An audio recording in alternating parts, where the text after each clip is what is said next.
Bikin baked potato alias kentang panggang ini enak banget. Pertama aku potong-potong tipis dulu pisaunya, ini pakai pisau dari Idealef tajam banget ya. Lalu aku tumis bawang bombay dan bawang putih sampai dia harum dan kecoklatan.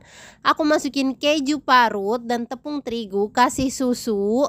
Lalu kita masak dengan api sedang aja sampai dia mengental. Aku pakai kompor induksi dari Idealef, tinggal dicolokin aja makanya dan gak boros listrik.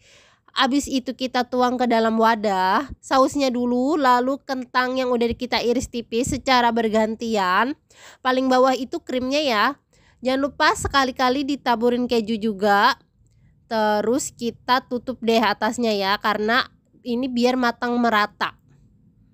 Ini kita lakuin dulu sampai selesai, lalu kita tutup atasnya biar dia matang merata. Aku panggang pakai air fryer dari Idealef, dia ini kapasitasnya 4 liter, gede banget muatannya dan dia ini low watt ya bun. Aku pakai suhu 190 derajat selama 25 menit.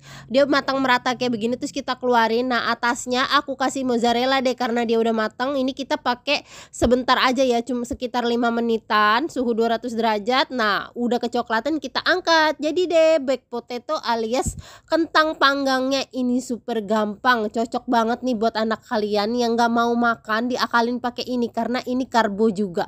All cookware di video by Idealef ya.